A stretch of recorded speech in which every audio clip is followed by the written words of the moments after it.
Good morning and welcome to this fine Friday morning in June. July. We're July. We're halfway through July. You know what it is? I'm looking at May, thinking about June, and we're in July. Sorry, never mind. Just like how I review my financial statements every month. I'm your host, Katrina Madewell, hanging with Leo King with Beryl Engineering and Inspections, and believe it or not, Mr. Adam Talley. I'm back, baby. With Talley and Are we going to get a 2-minute tip of the week at some point? I think we probably have 12 minutes of 2-minute tips left, so we're doing good. A whole segment. I know. I'm looking forward to that. So today's topic is going to be 8 secrets that home sellers can use to wow prospective buyers. This is important. We're going to talk about this in a minute, why this is a good topic for today. Right after we talk about the numbers for the week, we're going to also review May data, which will tie in beautifully to what we're talking about today. If we have time, I'm going to talk a little bit about inflation. And before we get to all of that, I have a big announcement. Do you want to know what it is? You're running for some office. We've been quiet about it, like nobody knows yet. So I'm going to... You're running for office. No. You're going to be the new presidential candidate to take Biden's place. No way. Do you know that? You might know. So. I thought you were waiting on I'm Jon Snow. I know nothing. So my background, right? I've been doing this for 33 years. You're retiring? I started on the mortgage side for 17 years. She's retiring. I'm not retiring. I did both for 4. I've done real estate for over 20. She's retiring. I'm not retiring. That's not the news. So I have been at Keller Williams Realty for 8 years. She's retiring. And I just made a move. Ooh. Well, we know you moved into a new house. You're still slowly unpacking the boxes. I moved brokerages. Yeah. So I'm now officially with a pre-IPO company called LPT. So they're going to be publicly traded next year. So we have to redo all the banners and stuff? I have to redo everything. I'm looking around going, oh, my word. Well, we haven't updated anything in 10 years, so, you know. Does that mean you're finally going to update your commercials on the radio? I have to update my commercials on the air. I have to. So, yes, I'm going to finally update my commercials that you guys hear for more than 23 years. Well, We're going to make it for over 30 years. You need a dish. Why did you make the move? That's a good question. So, I have nothing bad to say about Keller Williams other than I feel like this particular company has more to offer, right? So Keller Williams operates on what they call a profit share model. So it's where they profit share with the agents. But the challenge is, I think, when Gary wrote that and the franchise agreements and all the things back in the day, he probably never realized how big Keller Williams would actually get. And so their franchise agreements and their profit share agreements are written as such that profit share is for life and it's willable to your kids and you always, always, always get it. And that was his way of incentivizing people that help build the company. The challenge with that is, in today's day and age, people don't have loyalty like they used to, right? Probably 30, 40 years ago. Wait, so because people don't have loyalty, you're changing brokerages? Nothing gets by you, buddy. Thank you. Listen, you're not even letting me finish. I'm thinking continue your story. Okay. So essentially, there's a lot of people that get profit share from Keller Williams that now work at competing brokerages. Okay. So not only are they getting profit share from Keller Williams, but they're also getting revenue share, which is how the other brokerages, including LPT, a lot of there's some newer companies that have not been around as long as Keller Williams since like 1983 that basically do revenue share. Well, the difference between revenue share and profit share is what, Leo? Well, revenue is going to be based on the top line. Yeah. And profits based on whatever survives to the bottom line. So what do you think the challenges might be with that? Well, I mean, it depends. Like, if you're in a sales-based organization that's producing widgets per se, and you're doing revenue share instead of profit share, there's no incentive for the people who make the revenue share to actually be profitable. So they could sell a $100 job for $90. The company loses $10, but they get their bonus on that $90. From the company's perspective. So you're looking at that and sharing that from a CEO perspective. Of course.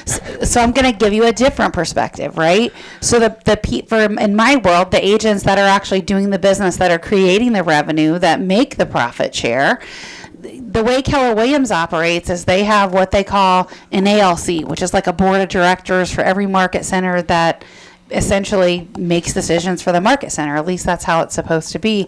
And so I was on the ALC for the market center that we were in, and essentially part of the challenge that I saw was your ALC should be making more decisions that we were not. So the OP and the owners of the company are still very much making a lot of the decisions, even though you have a board of directors that's very much involved in your operations and helping make a lot of the other stuff go around. And so part of the challenge from a profit share model is these other people can add in middle managers or other things right in the middle that would create the difference between gross and profit share, right? And so theoretically, you don't have a say, right, on the profit share when people are adding in other expenses or middle managers and that sort of stuff. They were okay with cuts, right, when we as an ALC came and did that, but they didn't necessarily.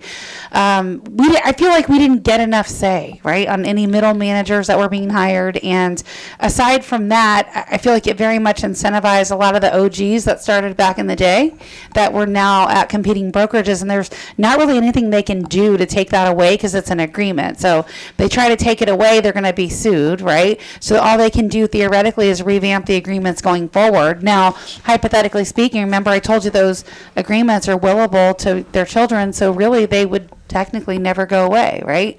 When you look at it from that perspective, it'd be a very long time before it went away. So the difference between a model like that, and I'll tell you, Keller Williams has a lot of models, right? Within the profit share model is just one of them.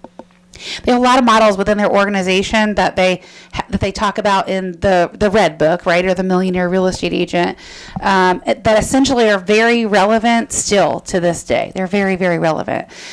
I don't think the profit share model is, unfortunately. I think it's the newer companies have written it in a way where if you work for a competing broker, you no longer get revenue share, right? Which I'm sure if Gary could go back and redo it is exactly the way that he would do it, right? Which makes sense, right? Makes complete sense.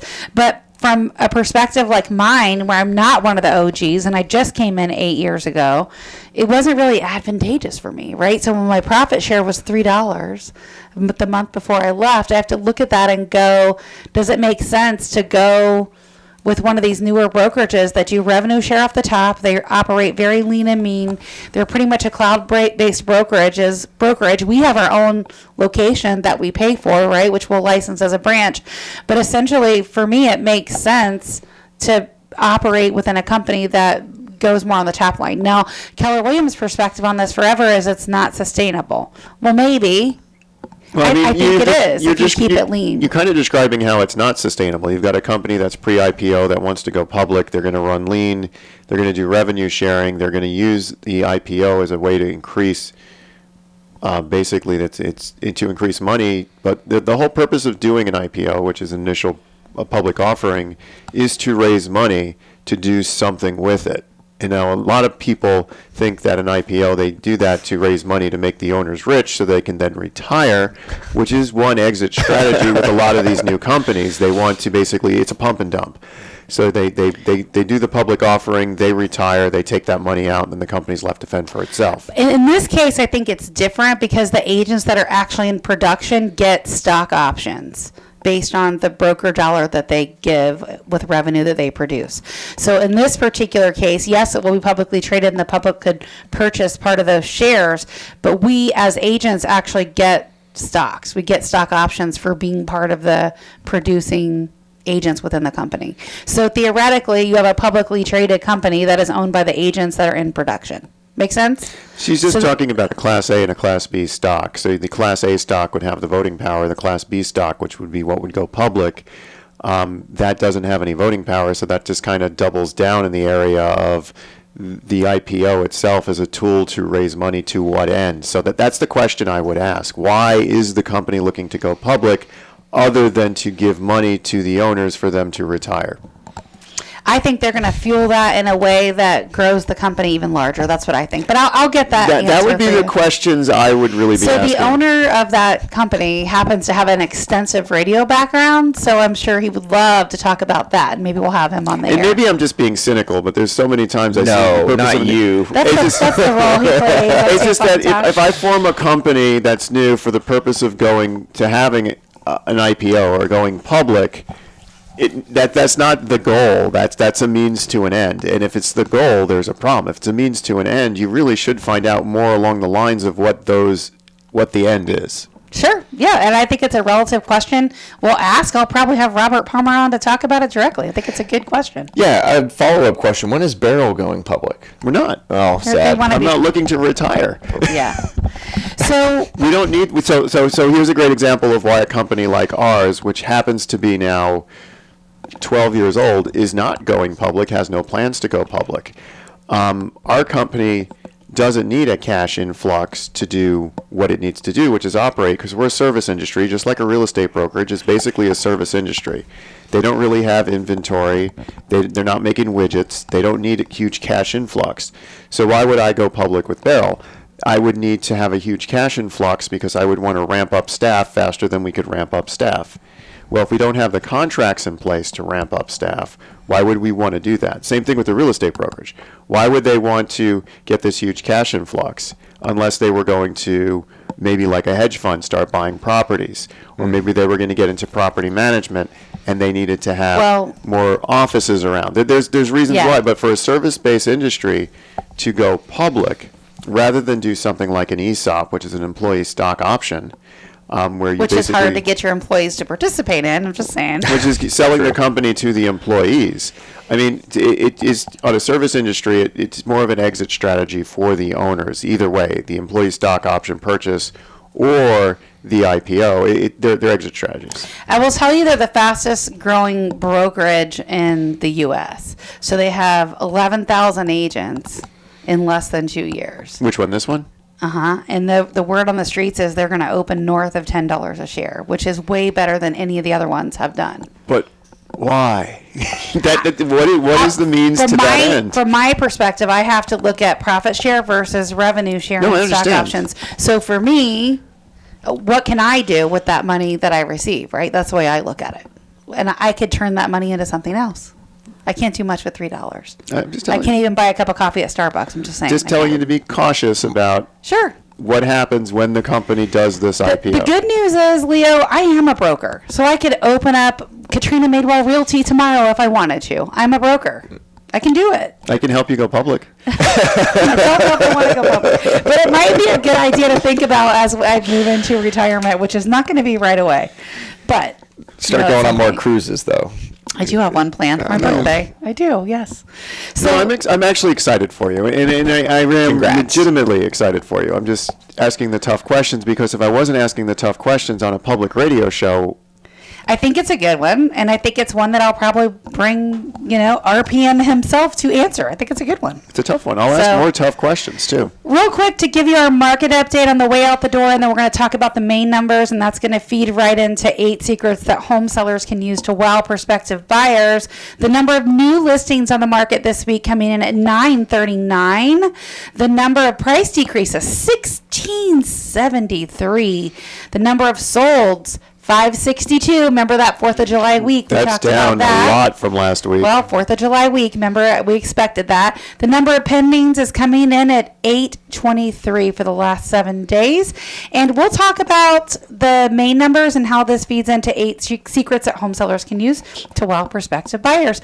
I'm Katrina Madewell. I'm your host of Tampa Home Talk, and our author number is 813-377-2775. Call or text 377-2775.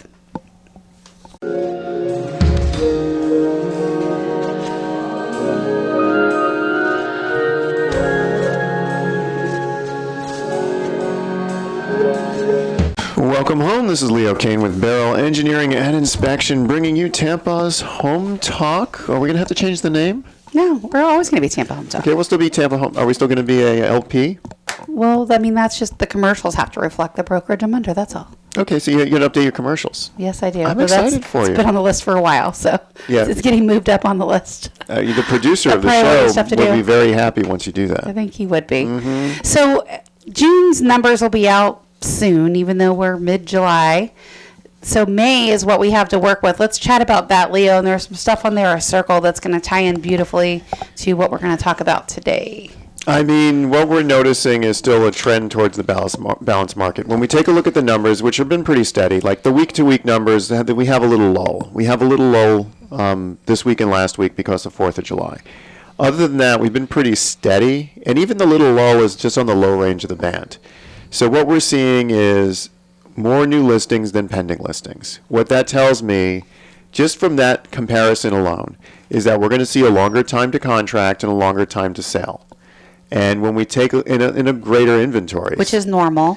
So when we take a look at those three numbers on a whole month basis, our median time to contract, and again, median is if you have 11 numbers, you just grab the one in the middle. It's not an average, but our median time to contract has gone up from 18 days to 28 days. So that's a 40% increase year over year. Our median time to sale has also gone up 10 days. So it's taking 10 days longer to contract, and that is directly equated into the amount of time, 10 days longer to sell. What that's telling me is it's not taking them any longer once something's under contract to actually reach a sale point. It's still taking the same amount of time to move that property through the sales transaction. It's just taking longer to get to the point of having a contract. We've been in a seller's market for so long, and in an extreme seller's market, right? Where we saw like a 1 week absorption rate, which is unheard of. I mean, I love those days. We'll never see that again. I loved and I hated those days. I love those days from the standpoint of you say you're having an open house, you have 20 offers in over the weekend. I hated it from running a home inspection company. We actually had to completely pivot almost out of the home inspection market because the home inspection, the what am I buying, became a luxury item. Yeah. People were just happy to have a house under contract. So the inspection became more of what am I buying rather than do I want to purchase this.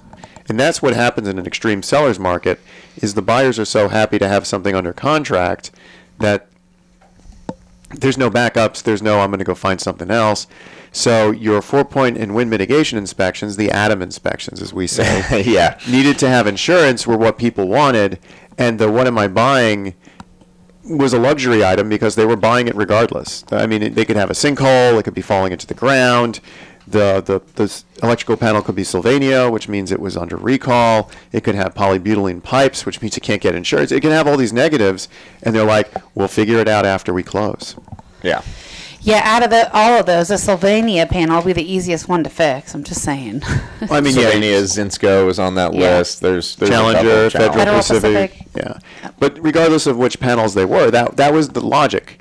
And now that we're getting back into a balanced market, home inspection reports are starting to become more relevant, only now there's less listings than there were. I mean, when we were in the height of this crazy seller's market, there was always over 1,000, 1,200. 1,200 was the going number for 3 years straight for the amount of new listings, and pendings were in the 1,400 to 1,500s. It was insane.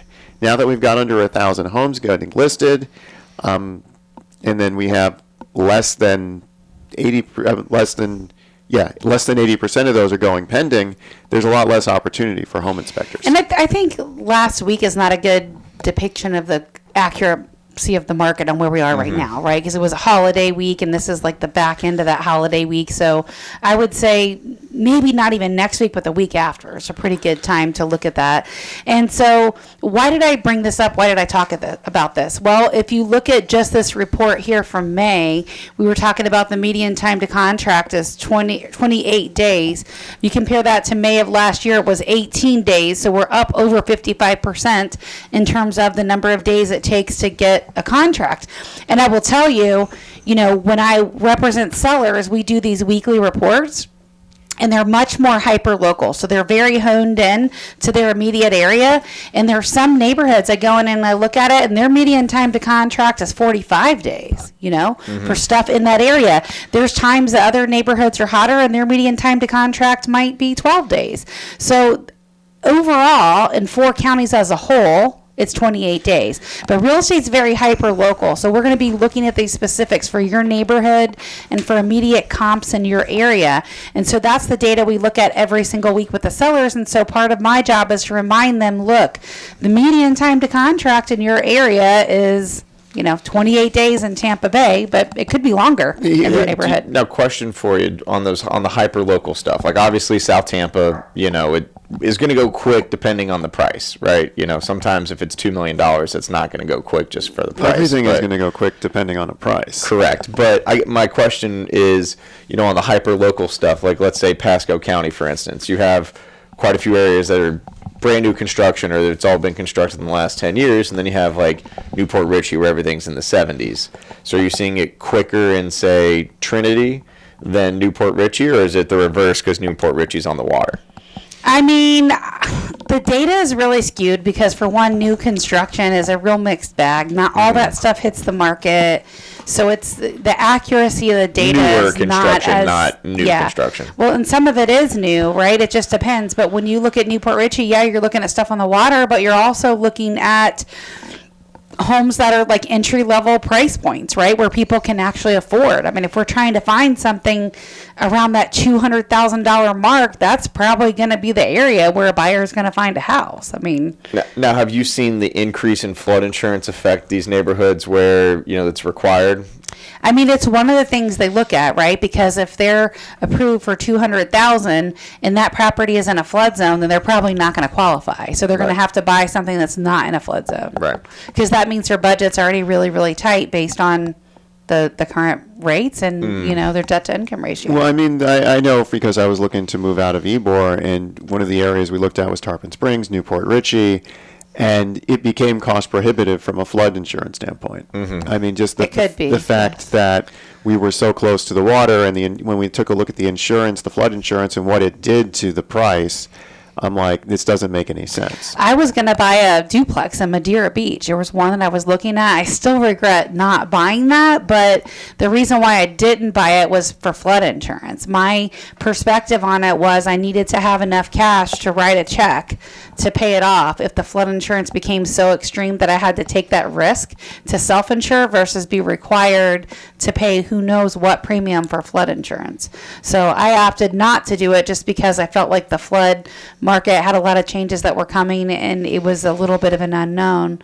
And so in my opinion, I'd have to have that much cash to liquidate that investment property, the mortgage on it. And so, you know, it's all a strategic decision. I kind of regret not buying it, but, you know, everything happens for a reason. Yeah, if you're in an older house on the beach or near the beach, intercoastal, something like that, you're probably looking 4 to 5 on the homeowners and probably another 4 to 5, maybe even 6 on the flood. So and that's kind of going bare bones too. Yeah, and I've got to look at that and go, okay, well, for $10,000 a year, I could put that into something else, invest it, and take my risk on whatever I have to repair if something happens, right?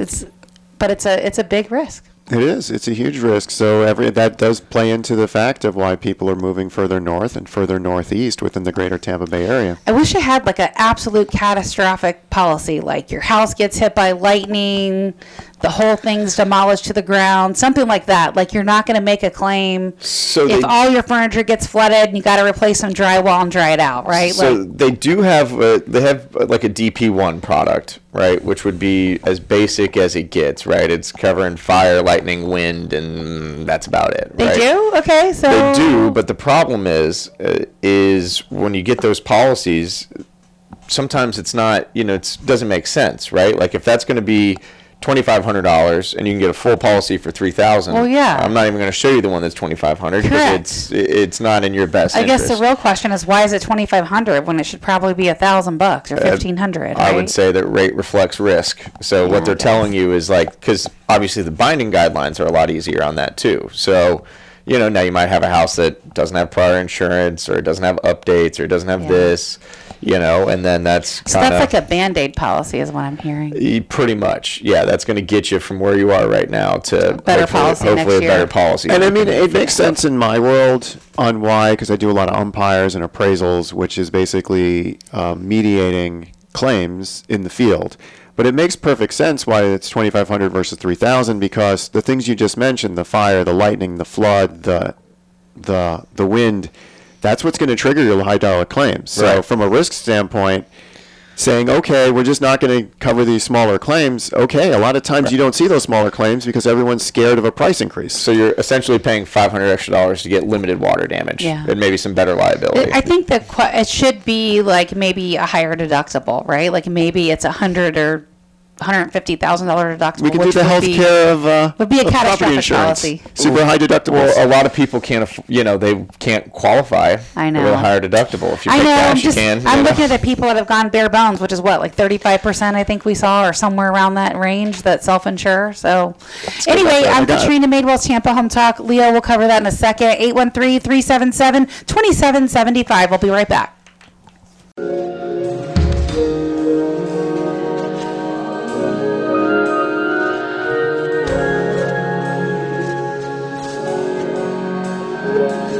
Welcome home. This is Leo with Beryl Engineering and Inspection, bringing. Actually, when it was revealing the 813-377-2775. That's 813-377-2775. I hear you guys when you tell me we don't give out the number enough. I'm just saying. I'm trying to be. But you don't hear us. us when we keep saying to update your commercials. I'm doing it. I gotta do mine too. You So sound like a teenager when I have to do real estate for 5 years. I'm doing it. Oh boy! You making fun of my voice? Well, no, That's Mickey Mouse, but yeah, that's from like 40 years ago. Oh my god. 40 years ago. Come on. Anyway, Back when they only had radio. back when TV wasn't your even around. newspaper was your biggest competitor. So anyway, median sale price. So You guys keep this show entertaining, that's for sure. This is what I really wanted to talk about. It's one thing to say month over month the data is confirming what the data is confirming. That it's not taking longer after you've got a contract to close, that it's just taking longer to get the contract. What I find interesting is looking at the median sale price. And we talk a lot about median sale price here on the show. So if we look at May of 2023, the median sale price was $406,000. If we look at May of 2024, the median sale price is $423,000. Interesting, isn't it? Now on the surface it looks like, okay, it's gone up by 3%, which sounds pretty cool. But what you don't realize is it actually went down before it came back up. So May of 2023, 406,000. By August of 2023, we topped out for the year at 420,000. So after August stops, and now we're into the final quarter of the year, the market kind of started to bottom here in Tampa. We dropped all the way down to 400,000. So now we're just creeping back up from that 400,000 mark in January to get back to the 423. So the question I have for Katrina is something similar going to happen in August of this year where prices are going to start to drop, especially now that we're coming into this more balanced market? That's a loaded question, right? Because this is an election year, and that would be right before an election. There's also some other stuff we'll chat about just really quick because that ties into what you asked me. There was a report that recently came out for June that said for the third straight month in a row, they're getting better than expected reports. So they're saying the CPI declined 0.1% from May to June. And they're saying the previous month it was flat. So it's the first month decline for overall inflation since May 2020, which I don't think is a good depiction. But anyway, prices were up 3% in June, cooler 3.3% annual in May. So they're saying, again, the target rate is 2% for inflation. So they're saying if they see multiple rates year over year from this 23-year high of inflation, they might consider reducing the interest rate. So if they reduce the interest rate, I think even 0.25%, that's going to spark some of the market activity that we get, and I think it's going to fuel some additional buyers in the market. So hopefully that answers your question about, I mean, it's an election year, and if we get a rate cut before that, I think the rates are going to continue to go up. I believe that's going to happen because I don't think inflation is going to cool like they want it to anytime soon. Yeah, I mean, if they're targeting an inflation rate of 2% and we're looking at 3%, that's a whole percent. And It's a big deal. 50% higher than they want us to. Yeah, that's pretty big. And I know when I'm doing my reserve studies for the condominium associations, I say I can put inflation between 2 and 3%. They ask why. And I'm like, when we take a look at the 20-year or 23-year average on inflation, it's about 2.25%. Now, the target is a 2% inflation, and where we're currently at is 3%. So I let them pick a number between the two. But when I change that inflation number, especially when looking at a 40-year life on a roof, it has a drastical impact Yes. on the final number that you'll pay 40 years from now to have that component replaced. What kind of liability does the HOA board have if they pick 2 instead of 3 and it ends up being 3.5 and now they have a shortfall? So the way these models are set up is they're supposed to be updated every 3 to 5 years. Okay. So you really, you set a plan, you put it in motion. It's a long-term plan, but it's supposed to be updated every 3 to 5 years. Now, the state of Florida has said to update it every 10 years, which you could have more of the impacts that you're talking Right. about. However, because it's supposed to be a 40-year plan, and the target number from this article says inflation is targeted to be at 2%, then the model should work. Fair That's enough. widely known. Fair enough. Widely known. All right. So, in a nutshell, we'll see. I would not be surprised if we have one rate cut before the election. Would not be surprised by that at the all. question was, do you think we're going to follow last year's trend where we're going to top out for the year in August and then start to see a decline going all the way into March before we start to rebound? Well, think about that. August, September, October, November. That's about the time that it would make sense to reduce the cut. rates, So if you have right? a cut, So yeah, you I know, think might there's a good balance it. chance that it would happen in August, maybe September. I think there's a very good chance. But I think it's going to be steady, right? When we look at just in general, like historically speaking, before all this craziness in the Tampa market, our appreciation was 5 to 7%. That was pretty normal. But we've gone up drastically over the last several years and have been much higher than 5 to 7% appreciation. Yeah. So that the numbers we saw like pre-COVID, those are gone. Yeah. People are waiting for those to come back. They're waiting for those rates to come back, and they're going to be waiting forever as renters, you know? Because here's another thing too in this report, this inflation report, Leo, the rental and homeownership costs, which made up more than 1/3 of the CPI, it rose at a slower pace from 0.3% to May and June. So basically, they're saying that the cost to rent is still high, right? It's still high, and it makes up a big percentage of the CPI data because it's the housing expense, right? Whether it's a mortgage payment or it's a rent payment, the housing expense is people's number one Right. priority. It's their number one expense. Gotta have a place to live. Correct. So, speaking of places to live, are we ready for the 2-minute tip? Yes, Go. let's Because do it'll it. lead into our 8 secrets for home sellers. So, good news that we're seeing in the insurance marketplace. A lot more carriers are open and writing, right? We do have a few new ones that are coming on board, but it's kind of a misnomer. I get that call all the time. Really, some of those are just new companies within existing companies, right? And some of those are exchanges where I would have some issues with it depending on the pricing because, you know, if the policyholders it's set up almost like a mutual company. Okay. So if the policyholders are the owners of the company and the company runs out of money during a catastrophic event, where does the liability fall? So there's some misnomers there, but there are a lot more carriers writing and a lot more carriers writing, you know, older homes. Well, they're all doing reinsurance too, aren't they? They are, but it's a different. That's kind of an aside. There's always shortfalls every now and then, but so that's the good news. The news that kind of relates to what we're going to talk about here in a second is, and this wouldn't necessarily affect you as citizens, right, and some of the other carriers, but something we're seeing more and more of is carriers are requiring, regardless of the condition on the 4-point, they're requiring updates on your HVAC and your water heater to qualify. So they're looking at maybe 10 years on that water heater, 10 years or newer. Some of those older are like 20, 30 years on And those then hot on the water HVAC, heaters. 10 to 15 years sometimes, regardless of condition. Now, if the water heater's in the garage and not inside the house, they'll look at that too. So what you're seeing is a much more nuanced way of doing the underwriting. So, you know, if you're a seller out there and you know one of those systems might be okay, but it might be on its last breath, it might affect, you know, the buyer that you get. So that's definitely going to matter once you get into contract, for 'Cause sure. Citizens is going up. Part So- of what I'm talking about is just the 8 secrets to literally wow a prospective buyer. Right. And so this is like it's like your dating profile online. You only get one chance to make a first impression. Well, you don't want to catfish them, right? Right. You don't want to have the picture of you Well, from if you- 10 years ago and they show up and If you it's a different person. It's a different then you're person. just going to be sitting on the market longer. Correct. Right? So one of the things I'm talking about is how can you minimize that time on market, right? We're talking about the median time was what, 28 days, Leo, to get a contract. Yep. So how do you be better than the median, right? Like, how do you make sure you're not on the market for 45 or 60 days? And so one of the things I would say right out of the gate is the curb appeal really matters.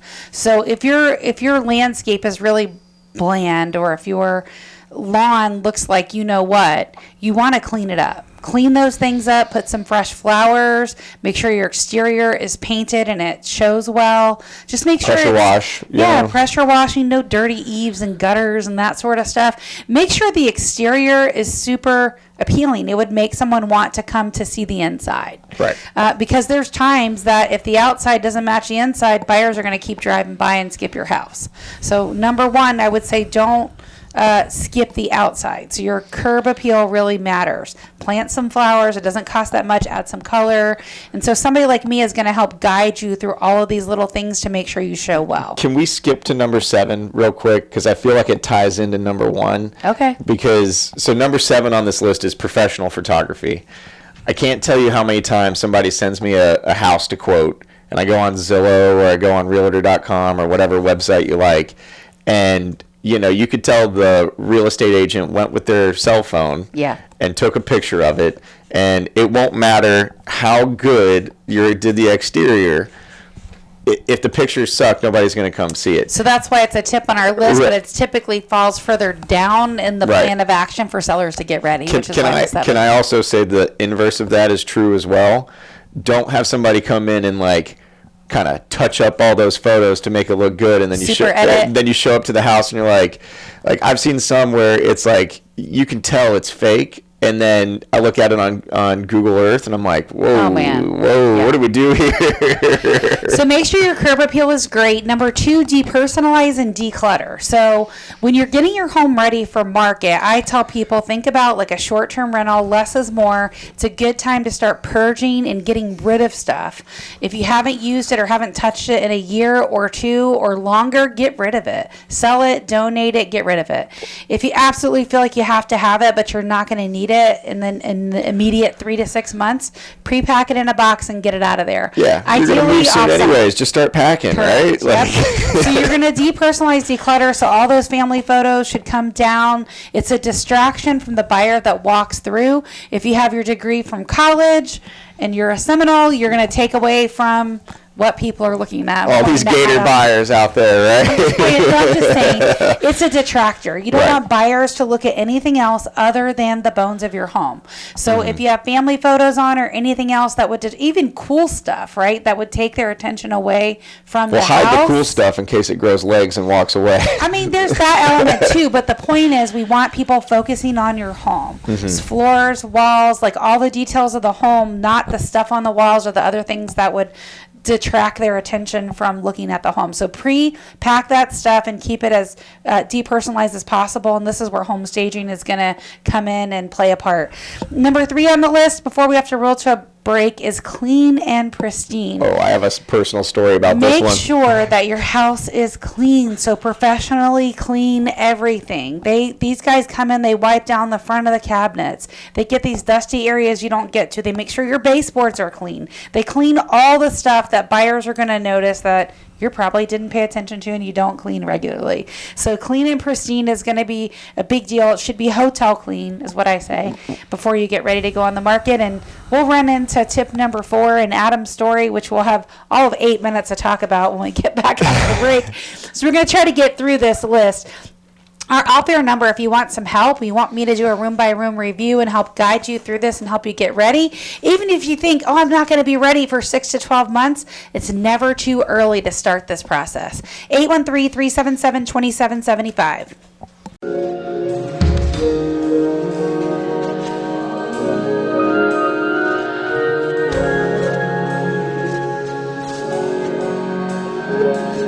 Welcome home. This is Tampa Home Talk. I'm your host, Katrina Madewell. We're talking about 8 secrets that home sellers can use to wow prospective buyers. And our off-air number is 813-377-2775. You can call or text if you want some help. You want me to do a room-by-room review. 813-377-2775. And all of our shows go to a podcast. So if you're listening to this and you're in and out of the car, you can pick it up in its entirety. So to do a quick little recap, curb appeal and exterior, number 1 on the list. Depersonalize, declutter is the second thing. Clean and pristine was number 3. What was your little story? You got like less than a minute. Yeah, so my 30 wife, seconds. It's 30 seconds. Okay, so when my wife and I were first looking at houses, this is probably 8 years ago or so, we went to this house in St. Pete, and clearly they had been smoking inside. And the only thing they did to try to help was one of those Glade, not even a plug-in, like one of those like sticky things on the counter, and it just made it smell worse. It's kind of like a middle school boy that just puts on Axe over the sweat, right? Like, didn't do the trick. If you smoke in your house, we're going to be having a different conversation because people don't do that anymore, and it significantly impacts the value of your home. I'm just letting you know it does. I'm going to be that agent that tells you the truth, and you may or may not like me when I'm done, but I will sell your house, and I'll make sure that we can get the highest possible price to do that, and it may require a strategy and a plan to get there, but we can do it. Number 4, fresh paint and clean floors. So no wallpaper, fresh paint everywhere is going to be a huge return on investment. Super clean floors. So if you've got soiled carpet, either look at getting that clean to see if it completely comes up, or we're going to talk about replacing it, because nobody wants to live in someone else's dirt, right? It's a big deal. Number 5 on the list is light fixtures. So this is a big deal because I really feel like lighting matters. I've sold properties where all the lighting has been updated, or like a lot of it significantly updated with chandeliers and just nicer light fixtures. And I feel like those homes always sell faster because they show better and they look better. It's not basic light fixtures. On a different note, one of the things we look for when we go through, like in your bathroom vanity and that sort of stuff, if you have different light bulbs that are different shapes, different colors, we're going to change those out and make them all the same. Sounds like a little detail, but it's a big deal, and it shows really well in your photos versus not. So light fixtures and lighting really matters. Number 6 on the list, home staging. I can't tell you how much home staging matters. It literally is making that transition between a home to a house. And so the difference is people need to be able to see themselves living in your space. So this is why the depersonalization matters, because anything that has your personal information or something related to you, you're going to take that out so prospective buyers can see themselves living in your home. Home staging also it takes the philosophy that less is more. So less stuff is better in the house, and you also want to be able to put the furniture where the builder's original intent was so that people can see themselves living in the space. Now, the way you live in it may be completely different than the way a stager sells it, right? So my home that I have on the market right now, for example, in the primary bedroom, the home stager put the bed in a completely different place than where we put it. But I'm not offended by that. And so a lot of home sellers get upset by that when stuff starts moving around. I'm not attached to it. Someone else with a different outside perspective has come in, done their touch on it, given a different perspective, which is going to be widely appealing to home buyers. And so it's a neutral approach. You just have to run with it. There should be no emotion around home staging. They're there to capture buyers. So just remember that you're making that transition between this being your home and a house that someone else will buy. Okay. Number 7 on the list, professional photography. 86% of buyers start their home search on the web, and they will either inquire further or eliminate your property based on those photos. So going back to what Adam said, where their agent come through and they took pictures with their cell phone, as great as these things are and has the amazing capacity and ability and how awesome the photos are that these things take, it's a time and a place for everything, and you don't want to shoot your house, your biggest asset, with a cell phone camera. It just does not make sense. Professional photography is also going to highlight some of the key features of your home.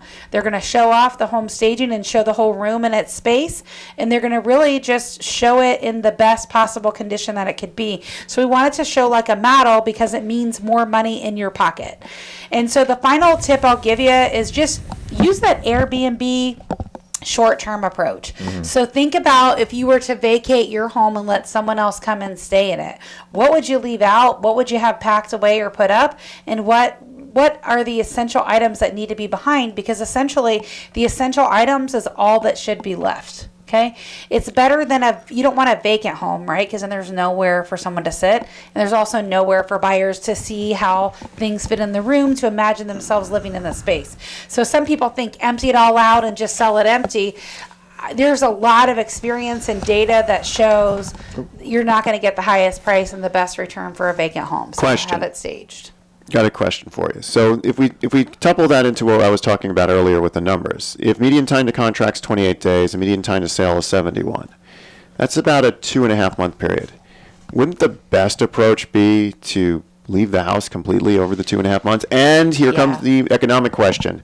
If you got a short-term rental somewhere else, would the amount of money you would get over your asking price if you had lived there and you hadn't done these 8 steps, does that exceed the price of moving out of your home during the sale process? I'm going to say it will, especially if you have pets. And there's a lot of stuff going on in that scenario, right?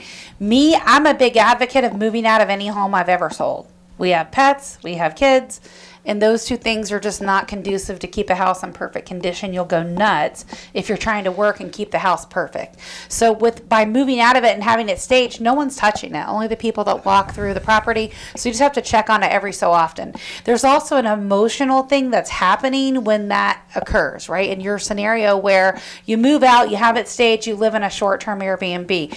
Once you've done this, you're now committed to moving out of the home, right? Because all of your stuff is in storage. You're in a temporary place that probably doesn't feel like home, so you're motivated to sell that property, and you're going to cooperate with your agent a lot more with any tweaks that have to be made from the price to anything that maybe buyers are picking on when they come through, right? If you get the same feedback and buyers are saying the same thing and it's something we can change, we need to do it. Right? You don't want to wait. You want to make that change immediately if you can, and if it's within reason.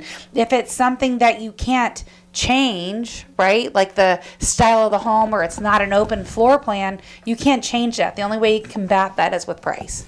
Does that make sense? Mm-hmm. So I think, yes, you'll get it back because staged homes sell faster. There's also a lot of experience or a lot of statistics and data and surveys that show home buyers are willing to overlook defects of a home when it's been staged. That's a proven fact. And so there's a lot of details that go into this, and I'll be happy to be your guide by your side. 813-377-2775. That's our off-air number, 813-377-2775. We have a ton of open houses this weekend. Amazing properties just hitting the market, everywhere from $200,000 to $750,000. Call or text 813-377-2775. Love where you live, or we're gonna fix it. Welcome home. Love where you